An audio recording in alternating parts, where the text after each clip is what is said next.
ഗിസയിലെ പിരമിഡുകൾ 3-4 രാജവംശം അതായത് 2575 സി മുതൽ 2465 ബി സി വരെ പിരമിഡുകൾ വടക്കൻ ഈജിപ്തിലെ അൽ ജിസന് സമീപം നൈൽ നദിയുടെ പടിഞ്ഞാറൻ തീരത്ത് ഒരു പാറ പീഠഭൂമിയിൽ സ്ഥാപിച്ചു.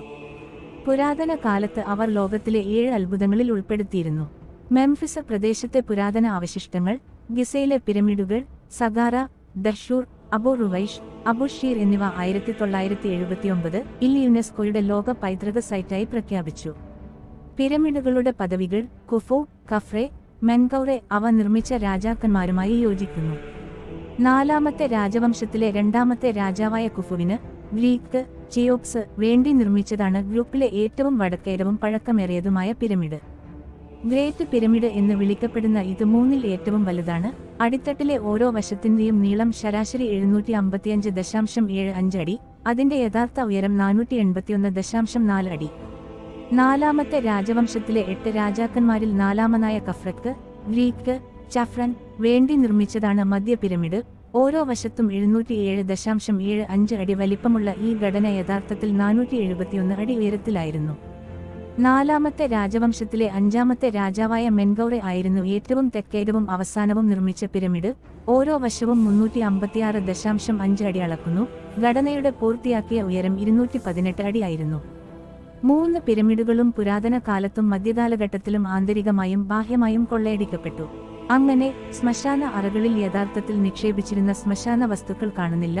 കൂടാതെ പിരമിഡുകൾ അവയുടെ യഥാർത്ഥ ഉയരത്തിലെത്തുന്നില്ല, കാരണം അവ മിനുസമാർന്ന വെളുത്ത ചുണ്ണാമ്പുകല്ലിന്റെ പുറം പാളികൾ പൂർണ്ണമായും നീക്കം ചെയ്തിരിക്കുന്നു.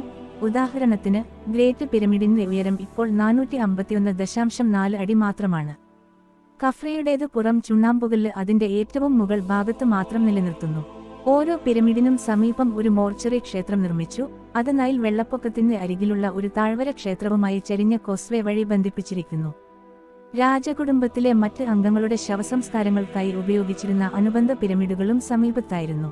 കുഫുവിന്റെ പിരമിഡ് ഒരുപക്ഷെ ഈ ഗ്രഹത്തിൽ ഇതുവരെ സ്ഥാപിച്ചിട്ടുള്ളതിൽ വച്ച് ഏറ്റവും വലിയ ഒറ്റ കെട്ടിടമാണ്.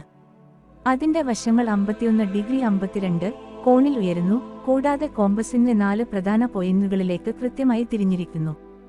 ഗ്രേറ്റ് പിരമിഡിന്റെ കാമ്പ് മഞ്ഞകലർന്ന ചുണ്ണാമ്പുകല്ലുകൾ കൊണ്ടാണ് നിർമ്മിച്ചിരിക്കുന്നത്.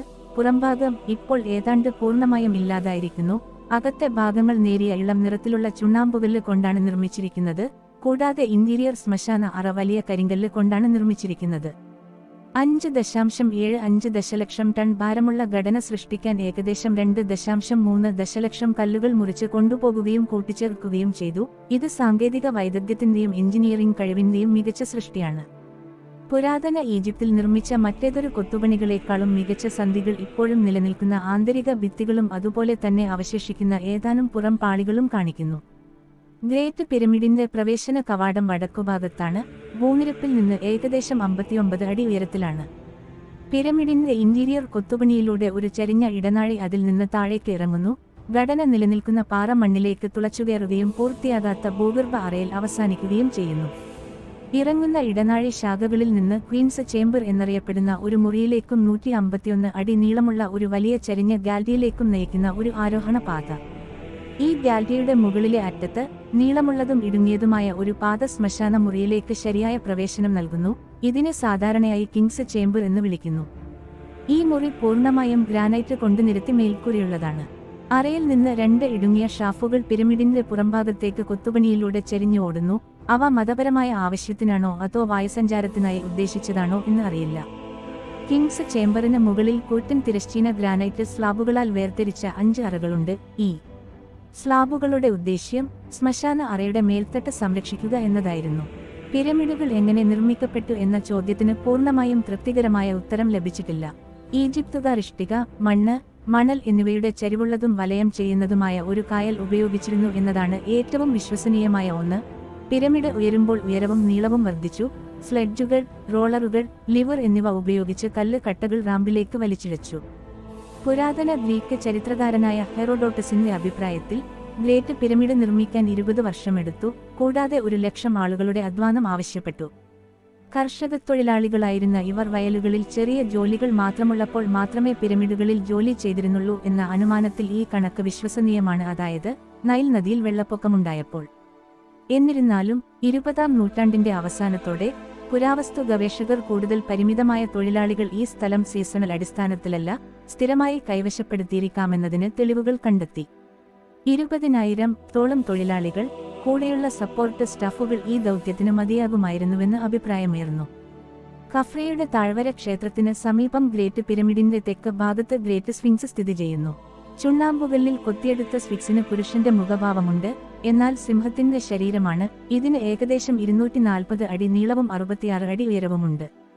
1925-ൽ കുഫുവിന്റെ മാതാവ് ഹെക്ടഫെറസ് രാജ്ഞിയുടെ കൈമാറ്റം ചെയ്യപ്പെട്ട ശ്മശാന ഉപകരണങ്ങൾ അടങ്ങിയ ഒരു കുഴി ശവകുടീരം കുഫുവിന്റെ കോസ്വേയുടെ മുകൾ ഭാഗത്ത് കണ്ടെത്തി. ആഴത്തിലുള്ള കല്ല് നിറച്ച തണ്ടിന്റെ അടിയിൽ രാജ്ഞിയുടെ ശൂന്യമായ സാർക്കോഫാഗസ് കണ്ടെത്തി. അത് ഫർണിച്ചറുകളും ആഭരണങ്ങളും കൊണ്ട് ചുറ്റപ്പെട്ടിരിക്കുന്നു. 4ാം രാജവംശത്തിലെ കരകൗശല വിദഗ്ധരുടെ ഉയർന്ന കലാപരമായ കഴിവും സാങ്കേതിക മികവും സാക്ഷ്യപ്പെടുത്തുന്നു. 3 പിരമിഡുകൾക്ക് ചുറ്റും മസ്തബുകൾ എന്ന് വിളിക്കപ്പെടുന്ന പരന്ന ടോപ്പുള്ള ശവസംസ്കാര ഘടനകളുടെ വിപുലമായ ഫീൽഡുകളുണ്ട്.